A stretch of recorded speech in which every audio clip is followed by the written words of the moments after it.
Sebuah kisah dari hikayat Syekh Abdul Qadir Al-Jailani di bawah ini dapat menjadi contoh konkret untuk mempermudah pemahaman kita mengenai hikmah atas karunia dan jalan takdir manusia.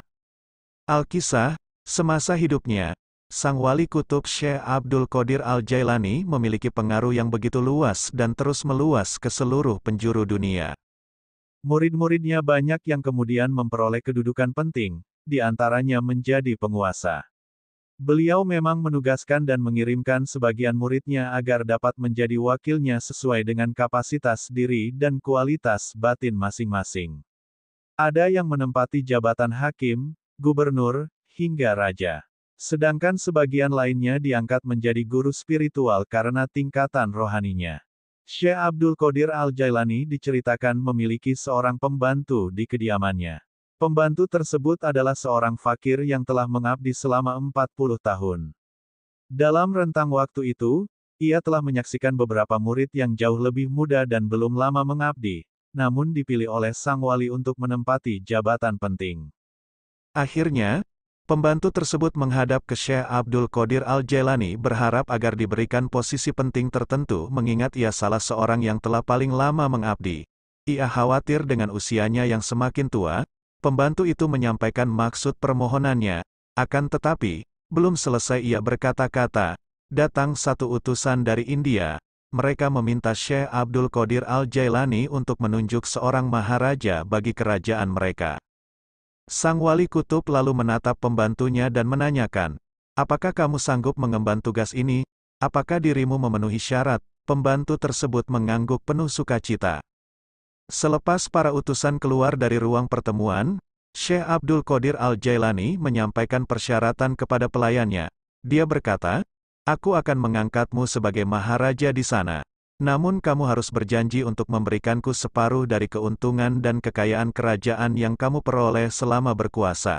Pelayan tersebut tentu saja dengan senang hati menyanggupinya. Pelayan Syekh Abdul Qadir Al-Jailani yang bekerja sebagai juru masak itu kembali ke pekerjaannya di dapur. Dirinya harus menyiapkan dan menyajikan sebuah hidangan besar. Saat tengah mengaduk masakannya di dalam kuali raksasa dengan sendok kayu, ia dipanggil untuk pergi bersama utusan-utusan dari India karena akan segera dinobatkan menjadi maharaja di negeri tersebut. Sesampai di India, pembantu Syekh Abdul Qadir Al-Jailani pun diangkat menjadi raja. Ia memperoleh kekayaan yang melimpah ruah. Tak lama, dirinya menikah dan dikaruniai seorang anak laki-laki. Ia membangun banyak istana untuk dirinya dan keluarganya sendiri. Kekuasaan, keberlimpahan, dan kesenangan hidup dengan segera membuatnya melupakan Syekh Abdul Qadir Al-Jailani berikut dengan janji yang pernah ia ucapkan dahulu. Dia sudah terlalu asik dan tenggelam dengan dunia barunya. Pada suatu hari, Syekh Abdul Qadir Al-Jailani mengirim utusannya untuk menyampaikan bahwa ia akan berkunjung. Pelayan yang telah menjadi raja di India tersebut bersiap-siap menyambut kedatangan Syekh Abdul Qadir Al-Jailani di kerajaannya. Setelah serangkaian prosesi upacara, serta pesta meriah nan megah diselenggarakan, mereka berbincang berdua. Syekh Abdul Qadir Al-Jailani mengingatkan kesepakatan mereka bahwa ia harus menyerahkan setengah dari hasil keuntungan kerajaan kepada beliau. Maharaja tersebut jengkel karena diingatkan janji untuk memberikan sebagian kekayaannya kepada sang wali. Apa boleh dibuat? Maharaja tidak bisa mengingkari janjinya. Dia menyampaikan kepada Syekh Abdul Qadir Al-Jailani bahwa dirinya akan menyerahkan setengah harta kerajaannya pada esok lusa. Meskipun demikian, terlintas dalam niatnya kalau dia tidak akan sungguh-sungguh memberikan sejumlah itu. Kekayaan yang menumpuk seiring waktu, mengakibatkan sifat tamak raja pun tumbuh. Ia melakukan pencatatan aset secara tidak jujur. Ia membawa daftar kekayaan tersebut di hari yang telah direncanakan. Lalu memberikan sebagian harta kekayaannya kepada sang wali sesuai dengan catatan yang telah dibuat.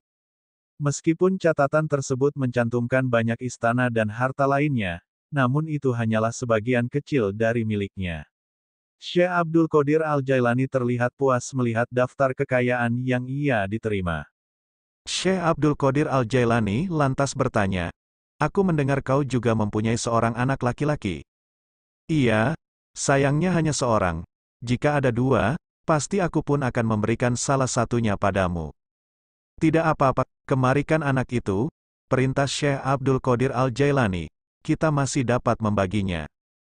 Anak itu dibawa ke hadapan mereka, Syekh Abdul Qadir Al-Jailani menghunus pedangnya yang tajam tepat di atas bagian tengah kepala anak itu. Kamu akan mendapatkan setengahnya, dan setengahnya lagi akan menjadi bagianku, tukas beliau. Sang ayah begitu ketakutan. Ia mencabut belatinya sendiri dan menujamkan tusukan dari kedua tangannya ke dada Syekh Abdul Qadir Al-Jailani dengan kedua mata terpejam. Ketika ia membuka matanya, ternyata ia masih sedang mengaduk makanan di kuali besar dengan sendok kayu. Syekh Abdul Qadir Al-Jailani berdiri tepat di hadapannya dan menatap lekat-lekat. Sang wali berujar, "Sebagaimana kau saksikan sendiri, kau belum siap menjadi wakilku, karena kau belum menyerahkan segalanya, termasuk dirimu, kepadaku."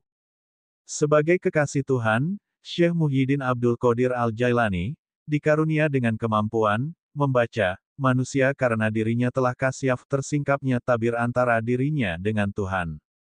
Dia dapat menyelami dimensi hakikat yang memperlihatkan sifat-sifat asli manusia telanjang di mata batinnya.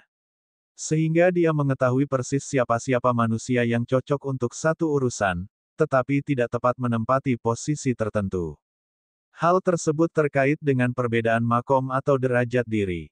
Manusia itu hakikat unik, keunikan yang merupakan sebuah keniscayaan karena sebagai hasil karya Tuhan, manusia diciptakan dengan keanekaragamannya masing-masing. Keunikan tersebut meliputi perbedaan segala sifat dan karunia yang diterima oleh tiap manusia sesuai dengan kadar kemampuan dan kapasitas lahir batinnya. Jika dalam sebuah lintasan takdir seorang manusia direncanakan Tuhan akan menjadi pemimpin besar, sudah tentu dalam dirinya memiliki daya-daya rohani yang telah disiapkan oleh Tuhan. Tersingkapnya daya-daya tersebut pastilah melewati proses panjang pematangan diri dengan berbagai ujian dalam pengalaman hidup.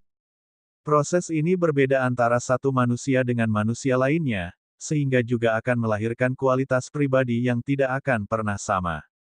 Ketika seorang manusia menyadari anugerah yang diperolehnya dari Tuhan, bisa bakat atau keahlian tertentu, pada dasarnya dia sedang diarahkan untuk mencapai sebuah tujuan takdir tertentu. Namun, jika dirinya bernafsu menghendaki sesuatu atau posisi yang bukan adalah bagian takdirnya, dia tidak akan pernah sampai ke sana.